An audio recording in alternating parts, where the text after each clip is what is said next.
మీ family future కు safe investment అంటే లాండోరా the valley, కంది, హైదరాబాద్. బంగారం వెండి ధరలు రోజు రోజుకు వెరైటీగా మారిపోతున్నాయి. ఒక రోజు పెరిగితే ఒక రోజు తగ్గుతున్నాయి. అసలు అవసరం ఉన్న వాళ్ళు కొనాలా వద్దా, ఆగాలా, వెయిట్ చేయాలా, ఏమీ అర్థం కానటువంటి పరిస్థితి నెలకొని ఉంది. దీనికి సంబంధించి మరింత సమాచారం మార్కెట్కి సంబంధించి ప్రముఖ ఎనలిస్ట్ ప్రశాంత్ గారిని అడిగి తెలుసుకుందాం. ఆయన ఏం చెప్తారో చూద్దాం. నమస్తే అండి ప్రశాంత్ గారు. నమస్తే అండి. మీరు జర్నీలో ఉన్నారు, పాపం అడగగానే వెంటనే అలాగే లైన్లోకి వచ్చారు. థ్యాంక్ యూ సో మచ్ అండి. అసలు ఏంటి బంగారం ప్రజెంట్, అలాగే వెండి కూడా కొనాలా ఆగాల అంటే వెయిట్ చేయాలా, ఏం అర్థం కానటువంటి సిచ్యుయేషన్ ఉంది. ఒక రోజే పడిపోతే 10,000 పడిపోతుంది, లేకపోతే 20,000 పెరిగిపోతుంది. ఒక్కొక్కసారి సిల్వర్ లాంటిది అయితే 80,000 తగ్గిపోతుంది, 50,000, 30,000 ఎట్లా పడితే అట్లా. అసలు అంతా భయంకరంగా ఫ్లక్చుయేట్ అవుతుంది. ఏం చేయాలి అసలు? కొనమంటారా ఆగమంటారా? బంగారు సిల్వర్ యాక్చువల్ గా కొనే విధానం మారింది అంతే అండి. అదర్వైజ్ దాని వాల్యూ ఏం మారలేదు. సో లాస్ట్ 1 year వరకు బంగారు సిల్వర్ ని ఇన్వెస్ట్మెంట్ రూపంలో కొన్నారు. అంటే కొనడము, దాన్ని దాచుకోవడము, తర్వాత కొంచెం మంచి రేట్ వచ్చినాక లేకపోతే కొన్ని ఇయర్స్ తర్వాత వాడుకోవడం లాంటివి జరిగేది. ఈ 2026 మొదటి నుంచి బంగారు సిల్వర్ అనేది షేర్ మార్కెట్ రూపంలో అయిపోయిందండి. అంటే ఈక్విటీస్ రూపంలో ఈ రోజు కొనడం, రేపు అమ్మడం, రేపు కొనడం, 2 days లో అమ్మడం, ఈ షార్ట్ టర్మ్ ఈక్విటీస్ రూపంలోకి వెళ్ళిపోయింది. జనరల్ గా బంగారు సిల్వర్ పెరగడానికి కారణాలు అనేకంగా ఉంటాయి. నేను చాలా సార్లు చర్చించాను. ప్రముఖంగా అమెరికా ఆర్థిక వ్యవస్థ, డాలర్ యొక్క ప్రభావం డెఫినెట్ గా 100% ఉంటుంది. ఎందుకంటే డాలర్ కి కాంపిటీషన్ గా గోల్డ్ ని ఎమర్జ్ అవుతుంది. ప్రపంచ దేశాల్లో యుద్ధ వాతావరణం జరిగినా, డాలర్ బలహీనపడినా, లేదా ఫెడ్ ఇంట్రెస్ట్ రేట్స్ కట్ చేసినా, అమెరికన్ బాండ్ ఈల్డ్స్ తగ్గినా, లేదా ఇన్ఫ్లేషన్ పెరిగినా, ఆర్థిక అనిశ్చితి, స్టాక్ మార్కెట్ క్రాష్, ఇలా ఒక 6-7 కారణాలు మనం చాలా సార్లు చర్చించాం. బంగారు is the next best currency.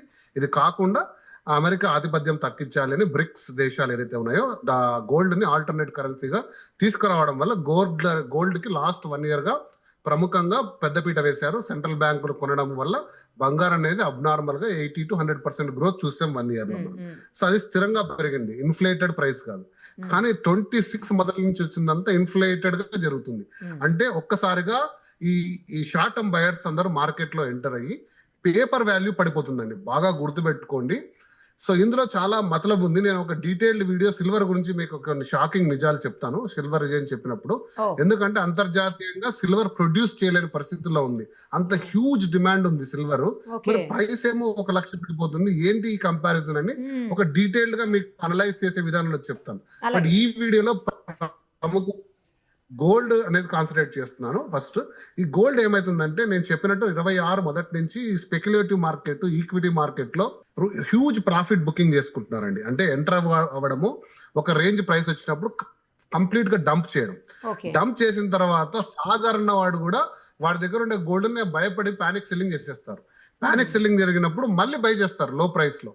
మళ్ళీ ఒక అంచనా వచ్చినప్పుడు అమ్మేస్తారు.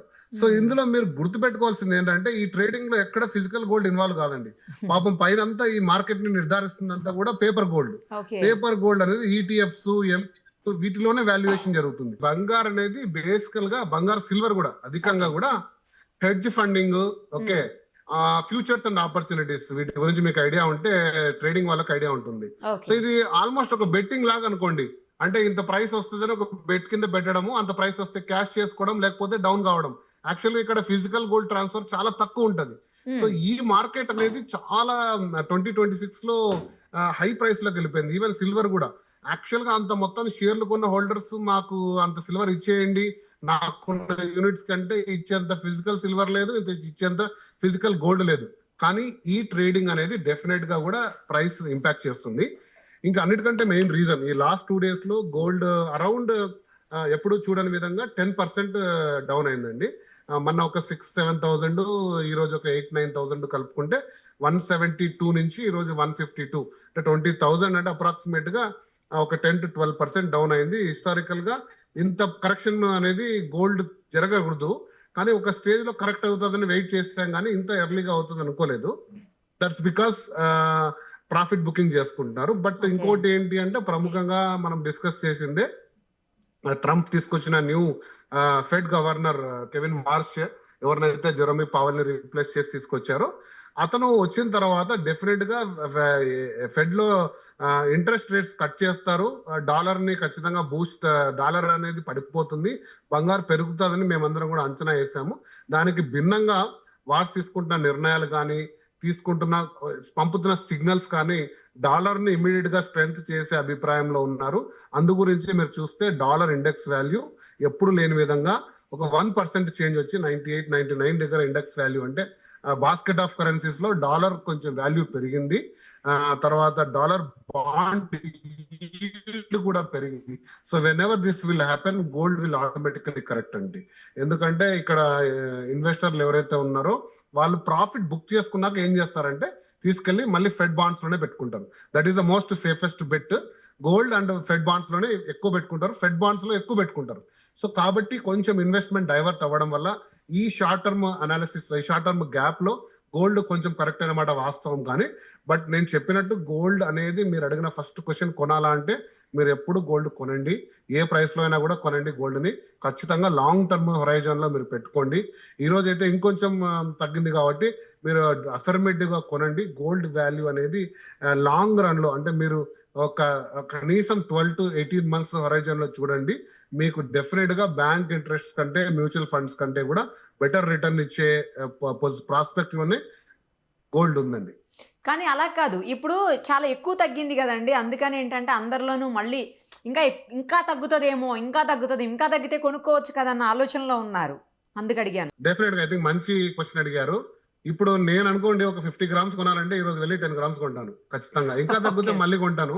ఓకే, ఇంకా పెరుగుతుంటే కొంచెం వెయిట్ చేస్తాను. వెయిట్ చేసి మళ్ళీ గ్రోత్ ప్యాటర్న్ లోకి వచ్చింది అనుకోండి ఒక సెంటర్ టైమ్ లో కొంటాను. సో మీరు డివైడ్ చేసుకోండి, మీకు కావాల్సిన 100 grams 50 grams 5 installments లో 5 months లో తీసుకోండి, లేదా 12 months లో తీసుకోండి. మార్కెట్ లో 2 months ఒకసారి ఎంటర్ కాండి, 1 year తర్వాత చూసుకోండి. అందరికంటే బెస్ట్ రిటర్న్ మీ దగ్గరే ఉంటుంది. ఓకే, సో ఎటువంటి ఫ్లక్చువేషన్స్ అయినా బీట్ చేయాలంటే మీరు తీసుకోవాలి, లాంగ్ టర్మ్ హొరైజన్ లో తీసుకోండి. ఇప్పుడు పెరుగుతున్న తగ్గుతున్న వాతావరణాన్ని మీరైనా షార్ట్ టర్మ్ ఇన్వెస్టర్ అయితే మీరు దయచేసి ఇటువైపు రావద్దండి. If you want to cash in 1 month అంటే క్విక్ క్యాష్ ఏదో చేసుకోవాలి, ఆ హెడ్జ్ ఫండింగ్ చేసుకోవాలి అంటే మెటల్ ఎప్పుడూ కూడా కరెక్ట్ కాదండి. Metal has its own value, దాన్ని మీరు రెస్పెక్ట్ చేయండి, దాన్ని మీరు ఇన్సూరెన్స్ అసెట్ గా పెట్టుకోండి, గ్రోత్ అసెట్స్ గా ట్రీట్ చేయండి. మీరు ఈక్విటీలోకి వెళ్ళండి, you buy some performing stocks, ఈ రోజు తీసుకోండి రేపు అమ్మండి, లేదా పొద్దున్న తీసుకొని సాయంత్రం అమ్మండి. So you have certain options కదా. గోల్డ్ ని ఆ రకంగా ట్రీట్ చేసుకోవద్దండి.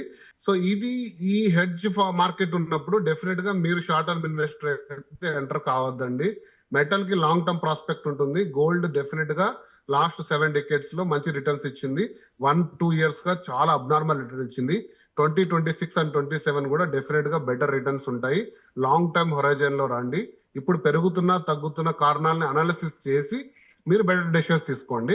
షార్ట్ టర్మ్ లో దయచేసి మీరు చేతులు కాల్చుకోవద్దండి. If you're some term long term prospect అయితే ఈ రోజు కొద్దిగా తీసుకోండి. సో డెఫినెట్ గా యూ బై సమ్వేర్, ఇంకా పడిపోతే తీసుకోండి, పెరుగుతుంటే కొంచెం వెయిట్ చేసి తీసుకోండి. గుడ్ సజెషన్ అండి, thank you so much. Thank you.